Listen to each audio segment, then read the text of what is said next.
Maka muncullah Syekh Yasin, Ahmad Yasin. Syekh Yasin ini menarik. Beliau berangkat ke Mesir tahun 1155-56, belajar di Al-Azhar. Ditangkap oleh rezim pada masa itu karena diduga ikut dengan gerakan Ikhwanul Muslimin. Dulu Jamal Abdul Nasir itu sahabatan dengan Syekh Hasan Al-Banna, sahabatan dua-duanya itu. Cuma karena beda pandangan politik, kemudian beda pandangan, maka gerakan Syekh Al-Banna kemudian dimatikan. Singkatnya begitulah. Dianggap kemudian menyimpang karena masalah politik dan kita nggak ikut-ikut ke sana. Singkatnya bagaimana? Syekh Yasin datang tahun 50-an ke sana, kemudian ke Al-Azhar, ditangkap, dikira gabung ke gerakan Ikhwanul Muslimin. Beliau bingung, nggak tahu kok ditangkap. Setelah kemudian diteliti, diidentifikasi, ternyata nggak terlibat. Tapi dari situ kemudian beliau mengenal lebih jauh. Ikut ke situ, ikut gerakannya, ikut kemudian apa yang dilakukan dari gerakan-gerakan tarbiyahnya sampai pada tanggal 14 Desember tahun 1987 ketika melihat realita tidak ada yang berjuang lagi, sementara anak-anak ditawan, perempuan dibunuh, orang di jalanan ditembak begitu saja, masyarakat dipecah belah, Al-Aqsa semakin digali semakin dekat, tidak ada yang mempertahankan, sementara dunia Islam di luar tidur semua. Maka beliau membentuk dengan sahabatnya 6 orang. Termasuk di situ ada Syekh Dr. Abdul Aziz Ar-Rantisi. Dengan beberapa kolega yang lain, maka didirikanlah gerakan Harakah Muqawamah Al-Islamiyah. Disingkat dengan Hamas namanya. Itu yang sekarang jadi trending topik gitu. Maka dari tahun 80-an itu mereka dididik oleh Syekh Yasin dengan Al-Quran. Diajarkan kepada mereka tentang kisah-kisah ini. Bagaimana perjalanan Yahudi, karakternya bagaimana, sifat penakutnya bagaimana, cara masuk ke mereka bagaimana, seperti apa gambarannya, dan dihitunglah siklus 40 tahunan. 1987, 40 tahun ditambah itu berapa? 2027. Jadi disiapkan oleh beliau 3 fase di surah Al-Isra yang tadi dibaca, khususnya ayat 4 sampai dengan ayat ke-7-nya.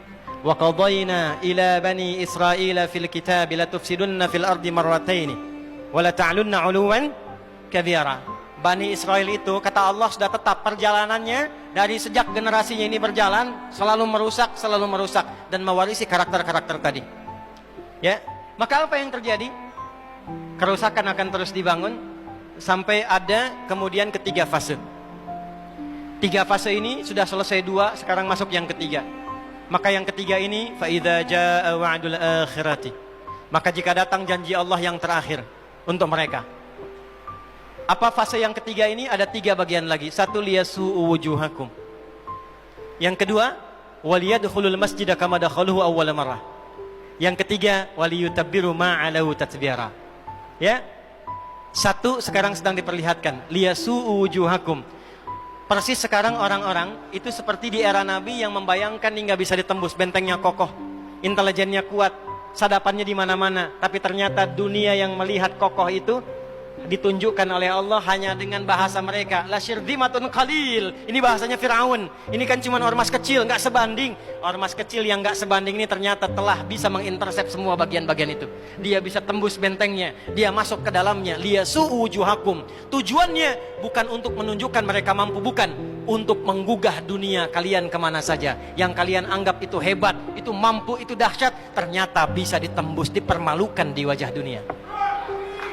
1, janji Allah tiba. Kedua, waliyadkhulul masjida kama dakhaluhu awwal marrah. Nanti ada fase kedua.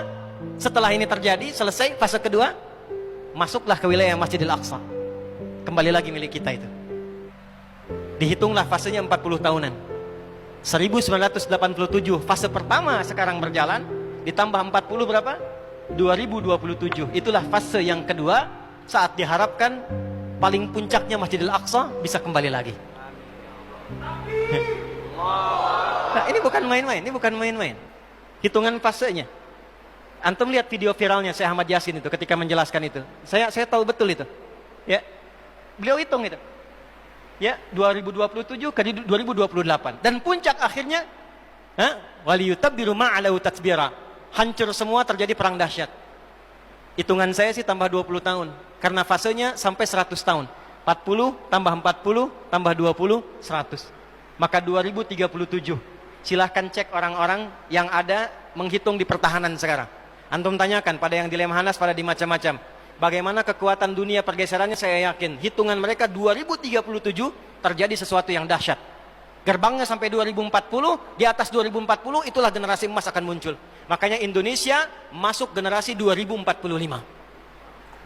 Itu sudah dihitung. 2030 pembukanya. Makanya sekarang punya visi 2030 semua. Saudi visi 2030, Rusia, Cina, Afrika Selatan, Brazil visinya 2030 dengan bikin bridge itu. Semua visinya ke sana. Dan yang paling dahsyat, hitungan itu secara spesifik isyaratnya sudah ada dalam Al-Quran. Dan ini bukan ilmu utak-atik, bukan viral TikTok.